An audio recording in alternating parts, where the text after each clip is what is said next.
So I just did a video on the worst paint schemes of the NASCAR 2025 season. Some of you guys agreed, some of you guys disagreed a little bit, but today we're going over, in my personal opinion, the best paint schemes from the 2025 season. This was not an easy list to come up with, as there is a lot of beautiful paint schemes from last season in NASCAR, so I condensed the list and I've come up with something that I'm pretty confident in.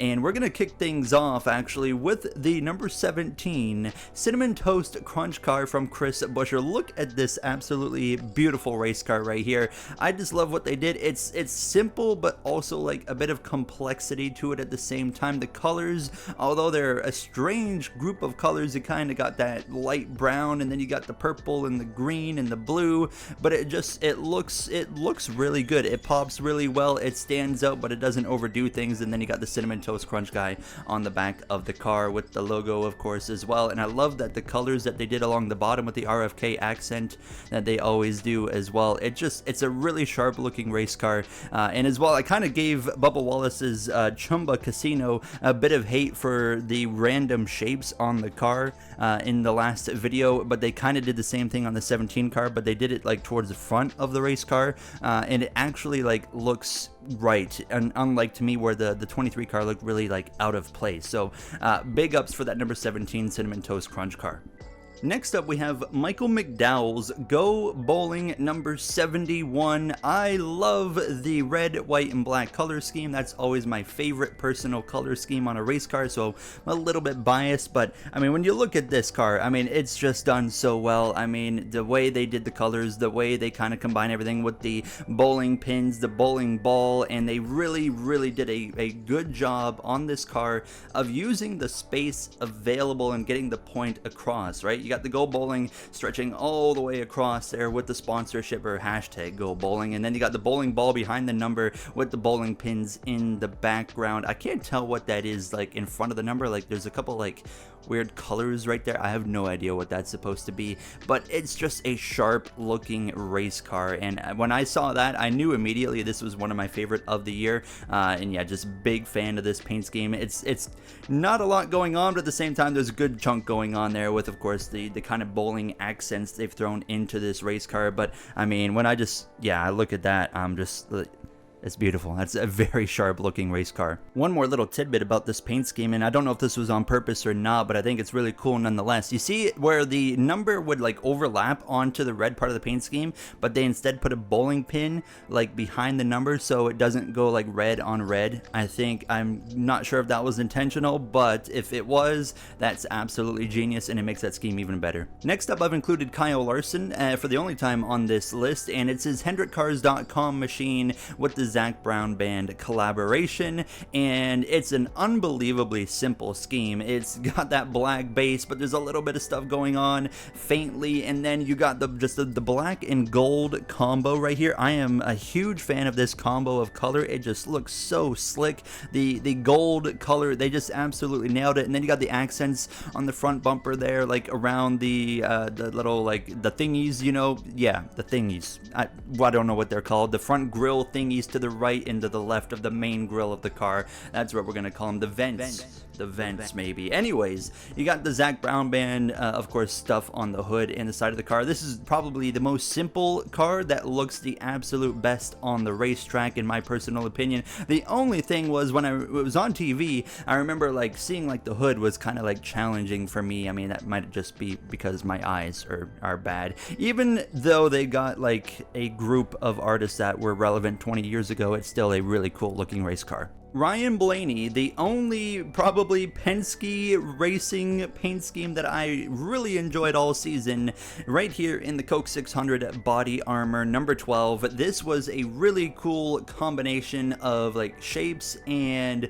as well as the colors with the blue and the gray, the black, the red, and the white as well. I really like this paint scheme. It's really unique. You don't see this kind of usage of like the way they did the shapes like kind of together. They're mainly like triangles angles looking shapes, but you don't really see this kind of design often. It kind of reminds me a little bit of Kasey Kahne's 2017 Pepsi car a little bit. I'll post that there, you guys. Yeah, does that look similar? I think yeah, I would say they look similar in terms of like the shapes and stuff, at least in my personal opinion. And I was a big fan of that paint scheme back in the day, so to see this come back, it immediately kind of reminded me of that. Obviously very different, but still there's kind of some reminders of that, and I thought this was a really well done paint scheme. It popped really well on the racetrack, especially under the lights in the Coke 600. It was a really good looking race car, and I love the red number on the side, just kind of finalizes the pop of this race car. And I don't know why, but when you look at that car, body armor, of course, it's like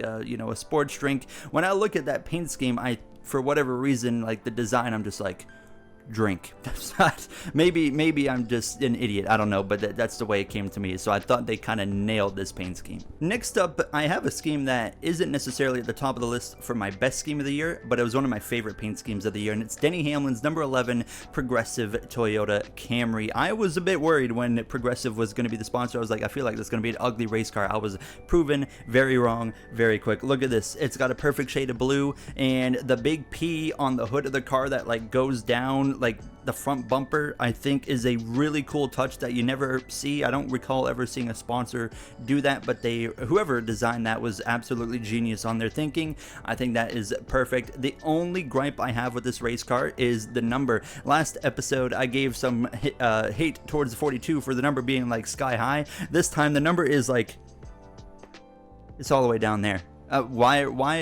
Why is the number where I'm currently at? It doesn't make any sense. So I'm not a fan of that. But outside of that, the scheme, it pops really well. The Progressive logo on the side of the car uses all the space available, which, I mean, for whatever reason, we seem to have an issue with some paint schemes doing that, so I think they absolutely nailed that as well. And as well, Denny Hamlin ran that Progressive scheme for a large chunk of the season, and the scheme, it pops, it looks really good, and when I would turn on the races, I would know where Denny Hamlin was, I would know where to look. For the most part, of course, he did run other schemes like Sports Clips and the Bob's car, unfortunately, the King's Hawaiian car, some of those other schemes, but that 11 car, I always knew when he was in the Progressive scheme where he was, and I really wish we could have, you know, that come back as like they run that car like 30 races out of the year, but that's just not the name of the game anymore with sponsorship. I would love to go on a rant about how, you know, it's just like now it's so hard to know who is in what car every week because we're always running a different sponsor every week. And, you know, even for, you know, my dad and myself, we watch every single week. Sometimes I'm like, I got no idea who's where outside of the scoreboard, of course, because I don't know what car they're driving this week unless I update myself before the weekend. Next up, we have an Xfinity entry here of the number 7 Brandt machine of Justin Allgaier's Chevrolet Camaro for Junior Motorsports, and this is a very, in my personal opinion, underappreciated paint scheme. It looks really good. They've always looked good. Brandt cars have always looked good. I loved when they did like the stripe and the flames back in the day. That was my personal favorite, but they always look fantastic. And as well, I mean, it's just, you know, it's just so well done. The perfect shade of red. It pumps really well. You got the corn on the side of the car in this case with the green kind of, you know, leaves around the corn. And I just love the way they included the black as well on the side of the car, and everything just looks so good. Even the corn on the number, like the corn texture pattern, it looks so cool. And what I love about what they do with these Brandt cars is when they would go to different locations around the schedule, they would change the scheme up to match kind of the area that they were in, and every single time they did an absolutely phenomenal job with making it look good. It's hard to run several variations of the same paint scheme and make it look good at the same time, and I mean, their paint scheme designer, I mean, absolutely knocked it out of the park on this one. I think this is a very underappreciated paint scheme. I always have loved the Brandt cars. They look absolutely fantastic. This next car is a bit of a bias as a Jeff Gordon fan. It's William Byron's number 24 Exalta Chevrolet Throwback from Darlington, which was a throwback to Jeff Gordon's final full-time Cup Series race in 2015 at Homestead, Miami, where I remember as a 15-year-old, I'm pretty sure I cried in the last couple of laps when he also was not going to win the championship in the Final Four that season after getting robbed of the championship the year before. Anyways, beautiful paint scheme. The silver is absolutely phenomenal. I love silver on race cars as well. They nailed this paint scheme pretty well. I mean, it's a throwback, and you know, at least unlike Chase Elliott, they didn't completely botch it. No, they did it correctly, and everything is the way that it's supposed to be. Also, how a throwback is supposed to be done. So I love this, and anytime a Jeff Gordon throwback is on the racetrack, I am pretty happy. But I just love this one, especially because of the meaning behind it, but also the fact that I love flames, and they looked really good, and that car just overall looks fantastic. Next up is the All-Star Race Bubba Wallace paint scheme, the Logitech car with the blue and black. Now, I gave 2311 a lot of crap last video about their kind of shift towards more boring, simple, terrible looking paint schemes, of course being better for like their sponsor incentives and whatnot, but they actually came out and made a good looking paint scheme, and there's another one included in this list a little bit later on. But this is a beautiful race car. Once again, another color combo that I love, the blue and the black. But what really sold me on this car was, I mean, I just love the way the shapes are that, you know, go across the race car. But what I love about this car is behind the number, you got the blue and black kind of, what do you even call them? Just the almost gradients there, as they kind of shift between the blue, and then they go into more of like a thinner shape. So then you kind of see the black base come out a little bit. I just think that's really cool. The number as well, you know, it kind of pops. Actually, the number doesn't pop as much as I originally thought, but it still looks really, really good. And then the Logitech on the side, yeah, I just really, really like this paint scheme, and to me, it popped really well on the racetrack in the showdown, because Bubba did not make the All-Star Race if I remember correctly, but I just thought this was a really, really good looking race car. Next up is John Hunter Nemechek, who was in my worst paint schemes of the season video, but today he's also in the best, and it's his Mobil 1 car. They also used this one recently in Fuji, at Mount Fuji, in their Japan event, which was really cool. Mount Fuji, absolutely fantastic racetrack, by the way. But this paint scheme, I mean, it almost incorporates everything that I love about a paint scheme, in terms of there's one thing outside of flames that I really like, and you look behind the number of this car, and it's got these multicolor kind of swooshes that kind of fade in and fade out, and for whatever reason I'm a big fan of stuff like that like have these like fades to them, and then they kind of change colors, and I just absolutely adore that, because that sold me on the paint scheme. Was literally just the design behind the number. Now they kind of do it a little bit on the front bumper as well, where it fades into the black that goes in towards the number, and then it fades back into the white for the back of the race car. I think this is a really simple race car outside of that, but then when they put the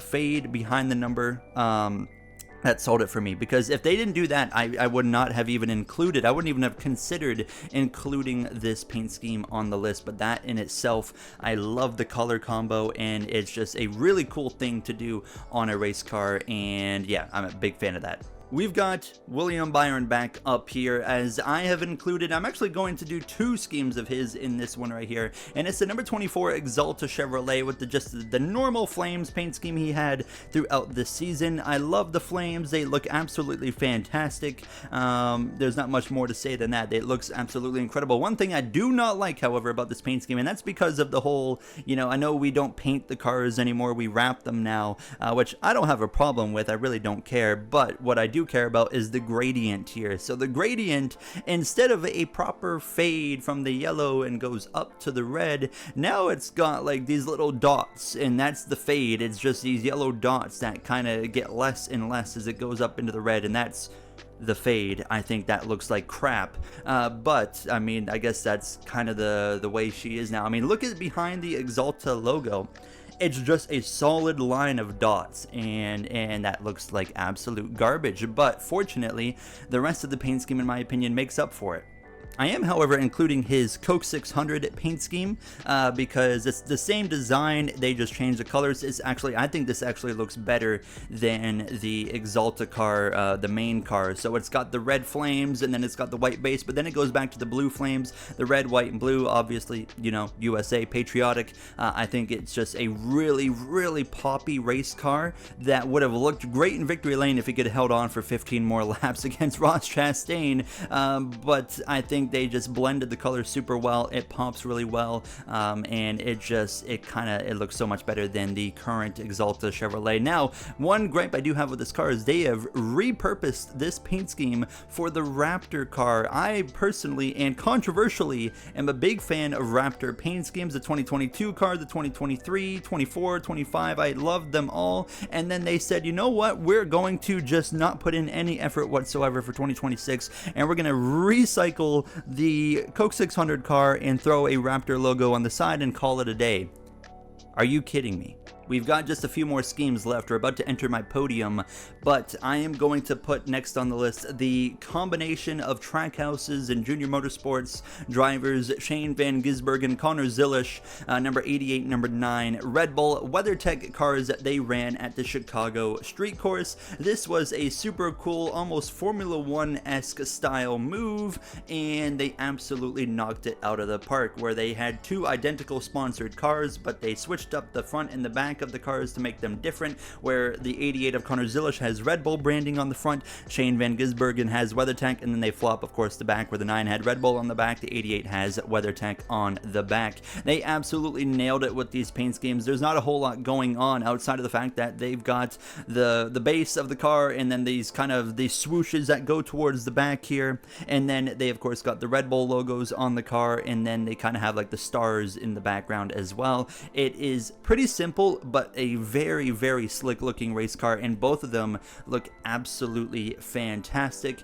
And also on top of that, their battle at the Chicago Street Course was also a pleasure to watch, and especially in overtime when SVG kind of used up Connor Zilisch a little bit, roughed him up, and then went on to take the victory. I thought that they absolutely put on a great show in absolutely mean looking race cars. Fantastic paint schemes on both of them. We've made it to the podium, and I want you guys to comment below if you already haven't. What spot do you think, or what paint scheme is going to be number 1? And it might surprise you, it might not. But I've got number 3, Bubba Wallace's 23 Robin Hood paint scheme. This is, again, a pretty simple looking race car that absolutely just knocked it out of the park, with the fact that they did these kind of little odd, kind of shapes on the side of the car, not like these random circles like they did with the casino car, thank goodness. But it follows just two colors. It's got that yellow and it's got the black, and the number is black. The Robin Hood logo is black. It just pops more than probably most paint schemes did all season, and it pops in a good way because it looks really good. Under the lights at Bristol, I remember seeing it. It looked absolutely fantastic. I am a huge fan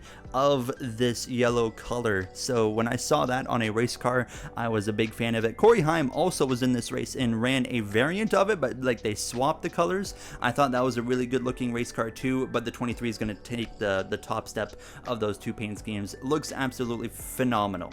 It was not easy for me to choose where to place scheme 1 and 2, but in second place I put the combo of Trackhouse's Shane Van Gisbergen and Ross Chastain Busch Clash cars from Bowman Gray. These are super cool race cars. I personally like Ross Chastain's more with that black and that yellow, but the blue and white one as well looks pretty slick as well, and I always love as well the Red Bull accent they do on the front of the headlights with SVG's cars. It's absolutely genius. But I mean, the scheme, when you look at it from a distance, it's simple. It's just one color with the Trackhouse logos, but then you dive in deep and there's all this stuff going on both race cars, but it's kind of, in a faint way, so you can tell there's a lot going on, but you can't necessarily always tell what's going on, but it just comes across in a really sharp way. The numbers pop super well. It's just one of the coolest looking paint schemes of the season, right at the beginning of the season in the Clash, and I really hope they kind of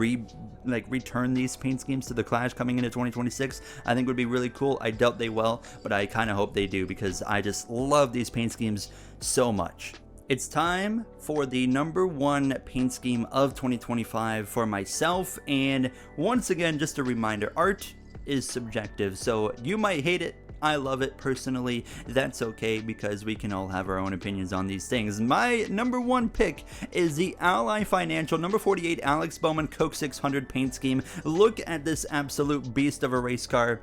I mean, it's beautiful. It's got, first of all, I'm not American, but boy, did I feel patriotic looking at this paint scheme. I'm like, I'm American for at least 4 hours here watching this Coke 600 today. Absolutely beautiful paint scheme. Love it so much. They nailed the colors. I mean, very straightforward. It's got, of course, the red, white, and blue. The white is pretty faint on the car, but they just did such an absolutely fantastic job with the stars on the car and the swooshes as well. The little swoosh, you guys know, of course, I like my swooshes sometimes based off the last video. Then you got the big A on the hood there with like the American, of course, design on it, and the stars that go towards the back of the car. And then also there's like a little bit of like that kind of camouflage on the base of the car, kind of on the side behind the Ally logo. I mean, I don't know how you can top this paint scheme. It just, for me, I just looked at that and I just, it's so beautiful. It's eye-catching. It's a shame it didn't run better in the Coke 600. Would have loved to see a scheme like that running up front, especially under the lights. It is a really beautiful looking paint scheme, and that's going to be my #1 paint scheme of the year. I hope you guys enjoyed. Let me know if you agree with me or not. I feel like this could be a bit of a polarizing one. I feel like some people are going to consider this kind of ugly. For me, I think that, yeah, I think that's a beautiful looking race car. So I hope you guys enjoyed. Next video, I'm thinking I'm going to do a 2026 predictions video. And on top of that, in the pipeline, I'm wanting to do a video on the downfall of NASCAR diecasts, so stay tuned on that as well. You guys really liked the format of this video last time, so I'm hoping to continue that going forward. Things I'm looking to do, I'm actually moving soon, so during that move I'm looking to upgrade the camera and also the microphone, because I've been having some microphone issues and I already have a better microphone on the way for this. So stay tuned on that. Appreciate you guys. If you enjoyed watching, you know what to do. I'll see you guys in the next one. Thank you one more time and have a great day.